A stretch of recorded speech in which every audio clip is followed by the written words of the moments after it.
नमस्ते दोस्तों, welcome to एडोमैथ्स academy. And आज हम एनालिसिस करेंगे द हिंदू न्यूज़पेपर का। एंड आज का डेट है Saturday 31 August 2024। So let's get started. दोस्तों, ये जनरल स्टडीज़ 3 से रिलेटेड है and economic development point of view से इम्पॉर्टेंट रहेगा। यहाँ हम बात करेंगे इंडिया के जीडीपी ग्रोथ और इकोनॉमी के कुछ लेटेस्ट अपडेट्स के बारे में, जो आप सबके लिए जानना बहुत ज़रूरी है। तो बिना किसी देर के शुरू करते हैं। सबसे पहला बात करते हैं इंडिया के जीडीपी ग्रोथ की। अप्रैल से जून 2024 के क्वार्टर में इंडिया का रियल जीडीपी 6.7% से ग्रो हुआ। ये ग्रोथ पिछले 5 क्वार्टर्स में सबसे स्लो है।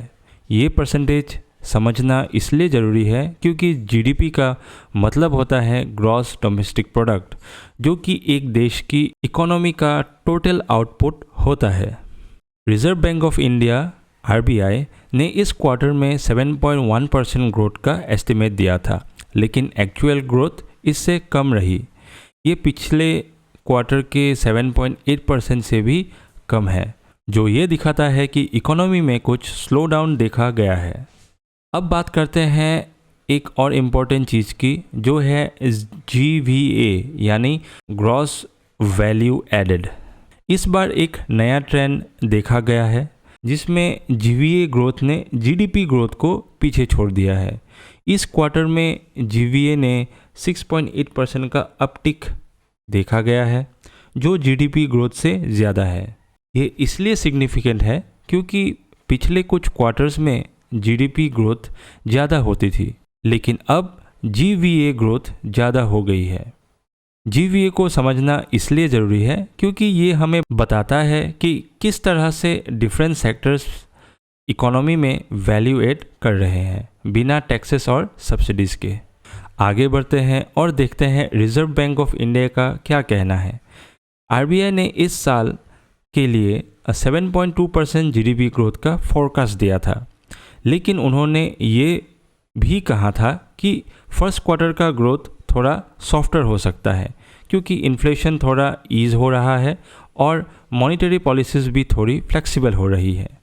यहाँ फोरकास्ट का मतलब है कि आरबीआई ने पहले से अनुमान लगाया है कि इकोनॉमी किस तरह परफॉर्म करेगी और इन्फ्लेशन का ईज होना, यानी प्राइस राइज जो पहले हो रही थी उसमें अब थोड़ा स्लो डाउन देखने को मिल रहा है। एक और इंटरेस्टिंग बात यह है कि फेडरल रिजर्व ने भी अपने इंटरेस्ट रेट्स कट किए हैं, जो ग्लोबल इकोनॉमी को इम्पैक्ट करता है। फेडरल रिजर्व अमेरिका का सेंट्रल बैंक है जो इंटरेस्ट रेट्स डिसाइड करता है और इनका इम्पैक्ट पूरी दुनिया पर होता है, इंक्लूडिंग इंडिया। ये असर हमें इसलिए देखने को मिलता है क्योंकि जब इंटरेस्ट रेट्स कम होते हैं तो बोरोइंग और स्पेंडिंग बढ़ जाती है, जो इकोनॉमिक ग्रोथ को इन्फ्लुएंस करता है।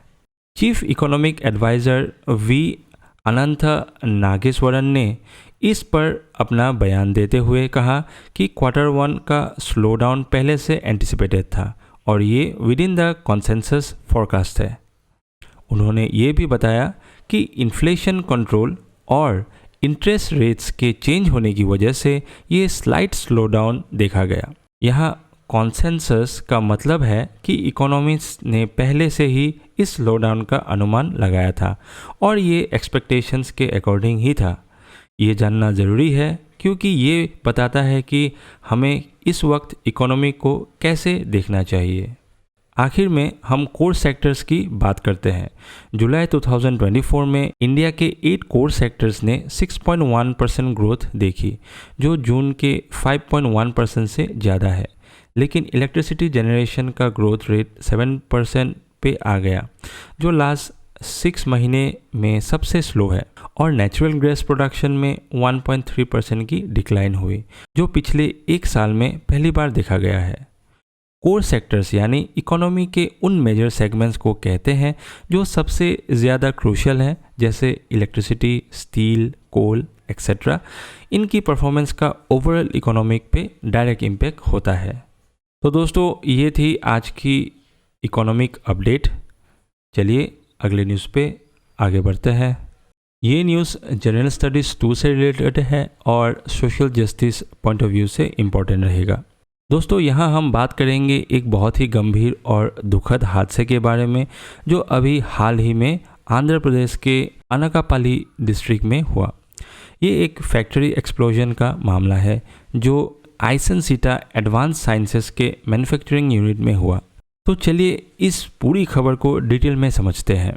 21 अगस्त को आइसेंसिटा एडवांस साइंसेस में एक ब्लास्ट हुआ जिसमें 17 लोग की जान चली गई और 36 लोग घायल हो गए।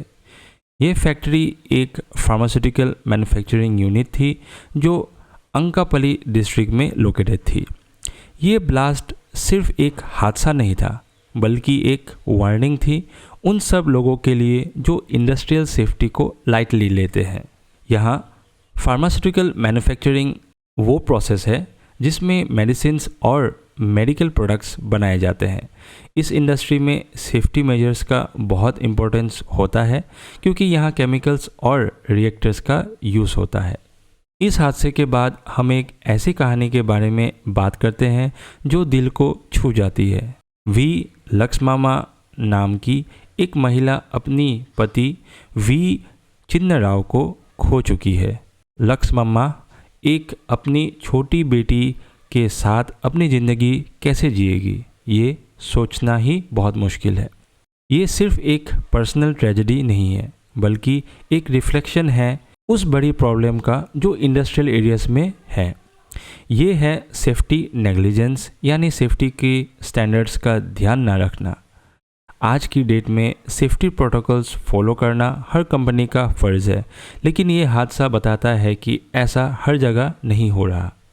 फैक्ट्री के आसपास के लोगों और वर्कर्स का कहना है कि नेग्लिजेंस की वजह से ये सब हुआ। फैक्ट्री में सेफ्टी गियर की कमी थी और रिएक्टर्स में टेक्निकल प्रॉब्लम्स पहले से ही थी, लेकिन उनको सही नहीं किया गया।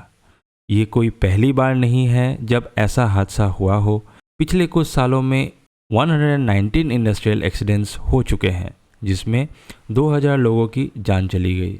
यहाँ नेग्लिजेंस का मतलब है जिम्मेदारी ना लेना, यानी जो काम आपको करना चाहिए उसको लाइटली लेना। ये प्रॉब्लम तब और बढ़ जाती है जब बात ह्यूमन लाइफ्स की होती है। इस हादसे के बाद आंध्र प्रदेश के चीफ मिनिस्टर ने इसका नोटिस लिया और कहा कि जो जिम्मेदार है उनके खिलाफ सख्त एक्शन लिया जाएगा। यही नहीं, प्राइम मिनिस्टर और टीडीपी और वाईएसआर कांग्रेस पार्टी के लीडर्स ने भी इस हादसे पर अपनी चिंता व्यक्त की और कहा कि इंडस्ट्रियल सेफ्टी रेगुलेशंस को और सख्त करना होगा। ये पॉलिटिकल रिएक्शंस इसलिए इम्पॉर्टेंट है क्योंकि ये लोग कानून बनाते हैं जो हमें सेफ्टी प्रोवाइड करते हैं, लेकिन सवाल ये उठता है कि क्या सच में कोई चेंज आएगा या सिर्फ एक पॉलिटिकल स्टेटमेंट बनकर रह जाएगा। इस इंसिडेंट के बाद लोगों का गुस्सा भी देखने को मिला। फैक्ट्री के आसपास के लोगों ने प्रोटेस्ट किया, विक्टिम्स के परिवारों ने न्याय की मांग की और सेफ्टी रेगुलेशंस को एनफोर्स करने की बात कही। लोग इतने नाराज़ थे कि उन्होंने डिमांड किया कि उनको डायरेक्ट गवर्नमेंट ऑफिशियल्स से मिलने दिया जाए ताकि वो अपनी बात उनके सामने रख सके। ये इंसिडेंट सिर्फ एक फैक्ट्री तक सीमित नहीं है, ये हमारे लिए एक वेकअप कॉल है कि हमें अपनी इंडस्ट्री सेफ्टी स्टैंडर्ड्स को इम्प्रूव करना होगा। हर एक वर्कर की जान की कीमत होती है और ऐसे इंसिडेंट्स से सिर्फ फैमिलीज नहीं, पूरी सोसाइटी अफेक्ट होती है। तो दोस्तों, ये था एक बहुत ही इम्पॉर्टेंट खबर। हम सबको मिलकर इंश्योर करना होगा कि ऐसे हादसे फिर कभी ना हो। तो चलिए बढ़ते हैं हमारे आखिरी न्यूज़ के ऊपर। दोस्तों, ये रेलिवेंट होगा हमारे जनरल स्टडीज़ पेपर 3 से and from agriculture and health के पॉइंट ऑफ व्यू से। दोस्तों, हमारे यूनियन होम और कॉरपोरेशन मिनिस्टर अमित शाह ने अभी हाल ही में कहा है कि फर्टिलाइज़र्स में जो केमिकल्स होते हैं वो कई हेल्थ इश्यूज़ का कारण बन रहे हैं। तो चलिए इस पूरी खबर को डिटेल में समझते हैं। अमित शाह जी ने ये कहा है कि फर्टिलाइज़र्स में जो केमिकल्स होते हैं उनकी वजह से हाइपरटेंशन, डायबिटीज़, थायराइड और कैंसर जैसी बीमारियां हो सकती है। ये बात सच में चिंताजनक है क्योंकि केमिकल्स का असर हम सब पर पड़ता है, चाहे हम किसी भी एज ग्रुप के हो। यहाँ फर्टिलाइज़र्स के बारे में थोड़ा जानते हैं। फर्टिलाइज़र्स वो केमिकल्स होते हैं जो खेती में क्रॉप्स की ग्रोथ बढ़ाने के लिए यूज़ होते हैं, लेकिन अगर ये केमिकल्स ह्यूमन हेल्थ के लिए डेंजरस है तो हमें इनका यूज़ सोच समझ कर करना चाहिए। जानते हैं MOU फॉर ऑर्गेनिक फार्मिंग के बारे में। इस मिशन को आगे बढ़ाने के लिए एक MOU साइन किया गया है national cooperative Organics limited NCOL और Uttarakhand organic community board UOCB के बीच। ये MOU न्यू दिल्ली में साइन हुआ, जिसमें बहुत से बड़े लीडर्स प्रेजेंट थे, जैसे minister of state for corporation BL Verma और उत्तराखंड के एग्रीकल्चर मिनिस्टर गणेश जोशी। यह MOU यानी मेमोरेंडम ऑफ अंडरस्टैंडिंग, ये एक ऐसा एग्रीमेंट होता है जिसमें 2 या ज़्यादा पार्टीज किसी स्पेसिफिक गोल को अचीव करने के लिए एक साथ काम करने का फैसला करती है। अमित शाह जी ने ऑर्गेनिक फार्मिंग को प्रमोट करने पर भी जोर दिया है।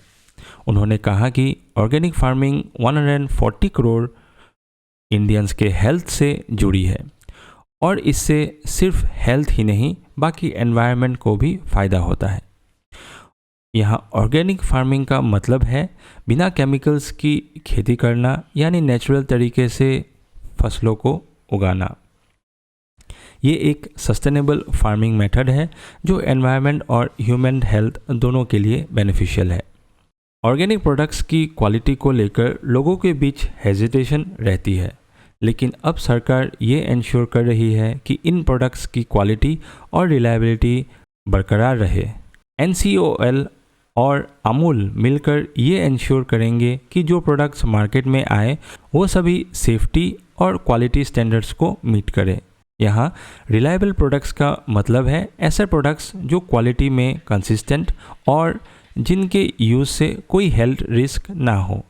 ये कंज्यूमर ट्रस्ट बढ़ाने के लिए ज़रूरी होता है।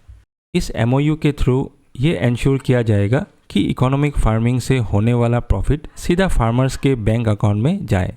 शाह जी ने कहा है कि अगले 3 सालों में भारत ब्रांड के प्रोडक्ट्स में अब सब तरह के वेजिटेरियन फूड टाइप्स शामिल होंगे। ये उन फार्मर्स के लिए बहुत ही अच्छी खबर है जो ऑर्गेनिक फार्मिंग से जुड़े हैं या जुड़ना चाहते हैं। यहाँ इकोनॉमिक बेनिफिट्स का मतलब है ऐसे एक्शंस लेना जो किसी कम्युनिटी या ग्रुप को फाइनेंशियली गेन प्रोवाइड करता है। तो दोस्तों, ये रहा आज का न्यूज़पेपर एनालिसिस। आशा करते हैं आपको जानकारी मिली होगी जो आपको एग्ज़ाम पॉइंट ऑफ व्यू और जनरल नॉलेज से आपको बेनिफिशियल होगी। मिलते हैं अगले वीडियो में। नमस्कार।